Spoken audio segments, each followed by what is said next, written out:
everyone, welcome back. It is Boone, in case you couldn't tell. And before you address it, yes, I'm wearing the exact same top I was wearing in my last video, and I have no excuses for that. I just am. I also look a little bit like the corpse bride today. I did a nighttime makeup look when it is beautiful outside, you guys. It is gorgeous. Do you see all this light on my face? That's natural lighting. That is all from the sun.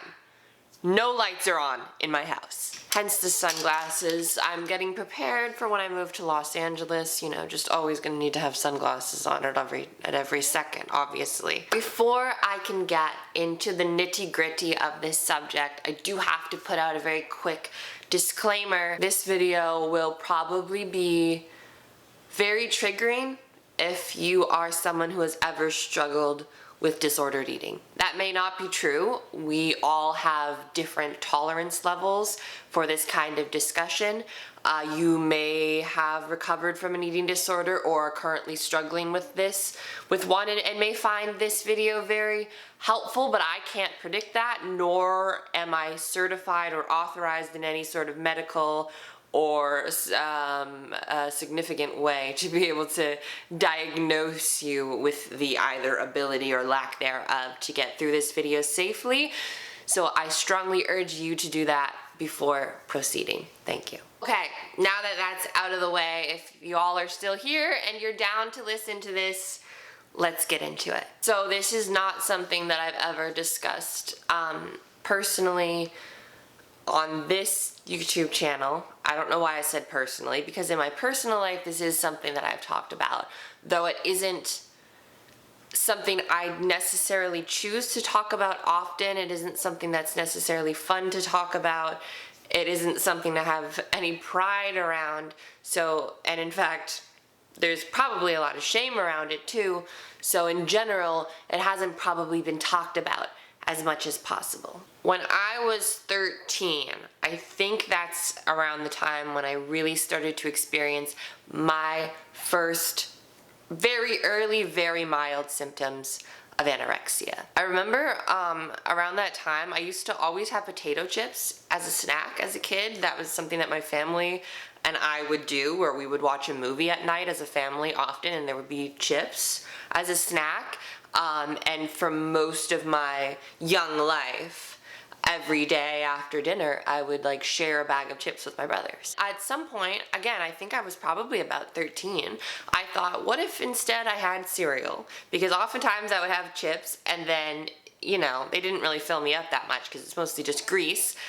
And then I'd feel like, okay, I'll have another snack, and I would have a granola bar or some cereal or whatever. So at one point I had the bright idea, well, if I'm hungry anyway and the thing that fills me up is this cereal and not the chips, why don't I just skip to the cereal? Because in my mind it was way healthier, even though granola is actually full of sugar, which is what I was eating. So it's not as healthy as some people like to pretend it is, like I liked to pretend it was. But you should eat what you love, and if food makes you happy, that's great. Food is important, and even if it's not a health food, you should eat it if you enjoy it. But that was my master plan, so I basically stopped eating chips. I would just eat granola every night instead. I'm like, perfect.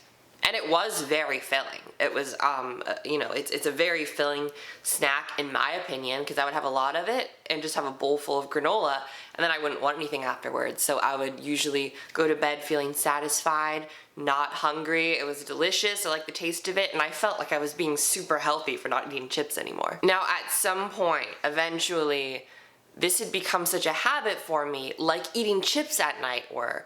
But this was a little bit more significant because it was actually filling me up, whereas chips didn't really, so I could just kind of eat it as an activity while I watched a movie or something with my family, and I didn't even think about it. With this cereal, however, I would actually feel it. So my body would react to the fact that I was doing this, so it was more than just an activity for fun. I was actually eating food. It was part of the food that I was eating in the day. But it became such a ritualistic thing. I was just used to having that with me when I watched my shows, that at one point I remember being not hungry at all because we probably had a huge dinner or something. We probably had like ordered in, and had something like, I don't know, maybe it was even a holiday, I'm not sure. But that night I was like, I really want to have my snack while I watch my show, because I always have my snack while I watch my show, and that's my favorite thing. So I just did it anyway. And then I felt so bad afterwards. I felt so guilty. Not like I had done anything wrong to anyone else, but I just felt guilt that I couldn't explain. I was full, which is not a physically comfortable feeling when it's like too much food, obviously. And I just felt like garbage. Honestly, I just felt like crap. And I'm like, what can I do? How do I get rid of this feeling? I need to get rid of this feeling somehow. And I found the way that I got rid of it was to exercise. So I did push-ups and jumping jacks and all of these things. And then I remember feeling like, oh wow, okay.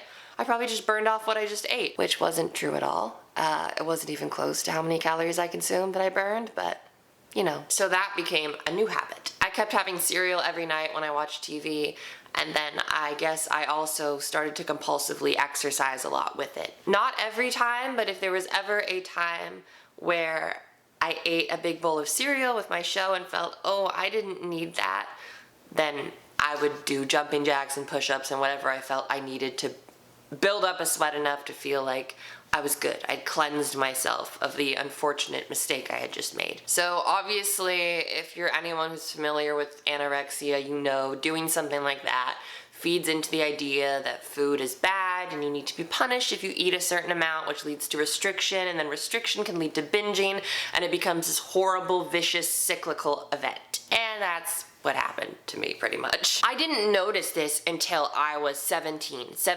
maybe 16, but I think it was basically when I turned 17, I started to realize this was actually a problem. I just started doing this more maybe in the years between 13 and 17. I hadn't been compulsively exercising as much, but I started doing it when I was eating a lot around 17, and it just went back. It came back in full swing. It didn't even just come back in full swing, it was worse. I was doing it so constantly, it was like a comfort for me at that point. It was something that I needed to come back to do in order to make myself feel okay. It is genuinely addictive, and I think it's classified that way.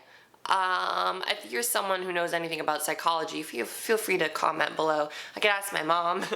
she would know. There's a lot of people who've studied psychology in my family, but the point is, it's addictive. I'm not entirely sure how, for me personally, it became such a significant and important part of my life. I say important with quotes because I don't want people to think I mean important in a positive way, but it was important in the way where I mean it was significant. It affected my life in a very significant way. It's funny, as I talk about this, I'm trying to fill in the gaps between then and now, and I'm realizing there's so many blank spaces. And I guess that's because it was such a painful time for me that I've kind of blocked a lot of it out. What I do remember is it got really bad and I was the lightest I had ever been, but I felt I looked great. And some people even told me I looked great. Again, if you're someone who's familiar with eating disorders and how they work, that's not a good thing, despite how friendly and positive it might sound. I was told that a few times at just the absolute wrong times in my life, and it reinforced some very ugly, unhealthy behavior. I'll fast forward because I am forgetting a lot, but I will say that I know it got the worst. I can't talk today, you guys. It became the worst when I was in university. I think because it was such an unfamiliar environment, and I did a whole other video talking about this, but I had recently changed a lot in my life and had to get rid of a lot of coping mechanisms that I once had. They were very unhealthy coping mechanisms, and I did the right thing, but it was an adjustment that was very much a challenge. I didn't have the same support groups, I didn't have the same friends, there was a lot of new stuff happening in my life. I had surgery coming up. It was anxiety station. So my anxiety got worse and worse. My OCD was flaring up like crazy while I was in school. And again, a psychological fact that I learned from my mom is that OCD and anorexia, they come from the same part of the brain or something. I'm probably describing this horribly, but there's definitely a connection, and I would always find as one got worse, so did the other. So if you've seen my video I was talking about, you know that the happy ending of this is that eventually I gained a lot of weight back after seeing some doctors. I just was committed to eating a lot of food, and when the holidays came around and I was done finals and I had my surgery, things were a lot better for a long time. After surgery, it was the best. I was the healthiest weight I had been in a long time. I felt really good about the way I looked, and I was just glowing. Then partway through the pandemic, I think being stuck at home for so long, I got in my head, things started to go bad. I had depression and anxiety come up, and it all got worse again. I ended up getting a think back down to the weight I had been before when I was in school, which was severely unhealthy. Since then, I've gained a lot of weight, and I'm at a healthy weight now, but I think I may have lost a little bit of weight recently. And the point is, it just goes up and down, and even though I have said I feel like I've recovered in many ways a couple of times, that's kind of the point. A couple of times. It fluctuates. I don't think I'm ever going to be able to say I am a recovered anorexic. I feel like what's more accurate is I'm going to be a recovering anorexic for the rest of my life, which I'm okay to say. It beats the alternative. The reason I wanted to make this video though is because I feel, though I know many cis women and cis men, well, not nearly as many cis men, but some who struggle with anorexia as well as other eating disorders, I believe there is a very strong correlation from my observations between trans women and eating disorders. To be even more specific, I think that anorexia most prominently affects trans women who transition after having gone through a testosterone dominant puberty. The way we're taught to think about the man-woman dichotomy is that men are big and women are small. That may sound simplified, but that's basically what it is. So if you've gone through this male puberty, you have built muscle, your shoulders probably have broadened, you have probably gained an Adam's apple, maybe sharper features, bigger, your bone density may have even changed, so you might have a larger skeletal structure, just a huskier, bigger shape overall. You might not. There are people who go through a testosterone dominant puberty and don't have many secondary sex characteristics come up, and their skeletal structure is more traditionally feminine, quote, quote, quote, quote. But for most people, you do go through that. Admittedly, I consider myself very lucky because I never got facial hair. I didn't get a ton of body hair. There's a lot of stuff I felt I was able to avoid pretty well. That said, I definitely did go through some of those things. My shoulders weren't always this broad, and I know they're not the broadest in the world, but my skeletal shape has changed since before puberty, and I can go back and look at pictures and witness that. I saw some of those changes. And when you're associating this very negative sensation of gender dysphoria with being large, you think, okay, how do I fix this? I have to be smaller. How do I be smaller? Well, you know that if you eat less, you're gonna be smaller. You're gonna have less body fat, therefore you'll be smaller. If you exercise, that burns fat, so you're gonna be smaller. And of course, there are people who purge, and there's all these different unhealthy ways to lose weight. Obviously, eating right and exercising, great, wonderful. But compulsively exercising anytime you feel like you've done wrong for eating what was probably a fairly healthy amount of food most of the time anyways, but even if it's not, you shouldn't exercise just to get rid of guilt. You should do it at appropriate times when you're going to be healthy. I'm rambling. But I think if you've been following along, you get the point I'm trying to make. There's a common experience for trans women who have gone through, quote, male puberty, that you want to lose some of the stuff you've gained. I want my shoulders to be smaller. I want to be smaller. Some people have height dysphoria. I want to be shorter. I want my hands to be smaller. All of these things. You can't really control any of what I just mentioned, but what you can control is your fat. So, many of us don't eat enough, or we compulsively exercise, or we purge, or any of these things. And I do sometimes still struggle with this. I mostly eat a healthy amount of food every day, but occasionally I restrict still. And I might struggle with that for the rest of my life. I hope that I don't.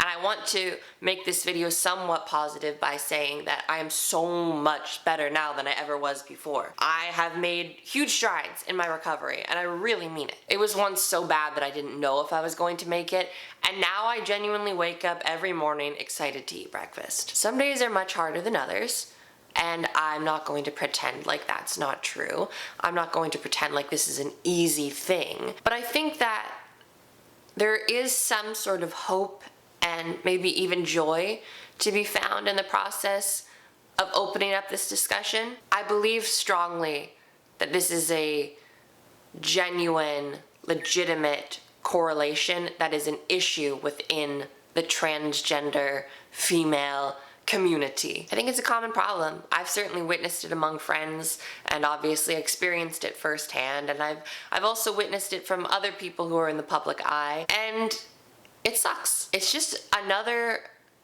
mental health issue that I feel has been born out of very harmful societal expectations, and it's just going to continue to get perpetuated so long as we live in a patriarchal, misogynistic landscape. Obviously, social media isn't helping. I don't mean to sound like one of those cynical, bitter people who thinks we should all go off the internet, because I don't think that. Hello, look at what I'm doing right now. The internet has helped me in so many ways, and I've made friends, and it's helped me develop a career and a hobby and a lifestyle, which I love. But obviously, there's also the dark side of every coin, and it's very easy to go onto social media and look at people who are really unhealthy but very small and idolize them. Many of us do that.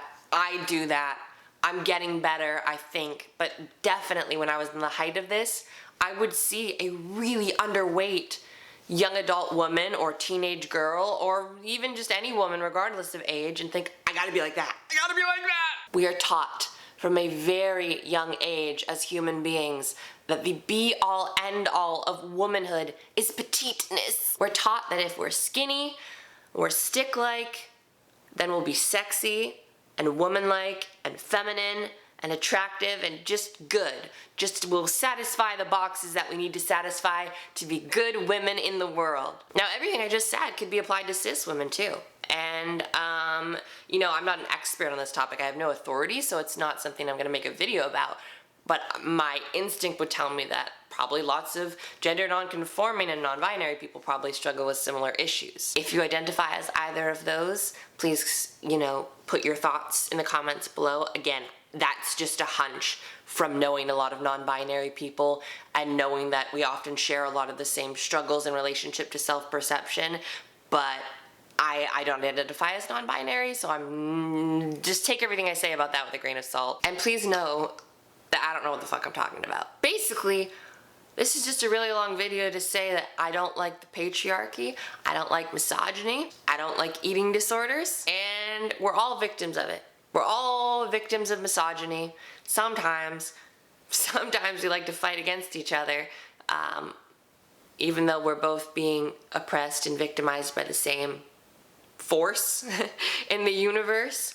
And I think that this topic of eating disorders is just one example of the many ways we're all suffering at the hands of the oppressor. I didn't expect this video to get so cynical and dark, but I guess it makes sense based on the topic. This is a really hard thing. I got really personal here. I could get a lot more personal if I got more detailed, but I guess I chose not to. I'm doing okay overall, you guys, if you're worried. But, you know, things are always up and down, back and forth, and we can only be what we are on any given day and try our best every day, and that's certainly what I'm doing. I hope you all, if you are struggling, have someone you can talk to about it. I'm always here, you know, to make these videos, and I do try to respond to every comment, but I think it's also important for me to be very clear with the fact that I'm not a mental health professional, and everything I say here is just based on my own human life experience. I don't ever want to claim some kind of authority that is false, that could be dangerous to claim, because I don't have it. I'm just a human being. I'm just a 20-year-old transgender woman who's gone through some stuff in life and has some things to say and really likes hearing from you guys. And this was one of them, and I hope you really enjoyed watching this video. So thank you all very much, and I'll see you later. Happy Pride Month, happy summer. Go out there, be sexy, live your life, be free, do what makes you happy. Don't let people bring you down. I love you very much. Things are always, always going to get better. Hang in there. And I'll see you next time.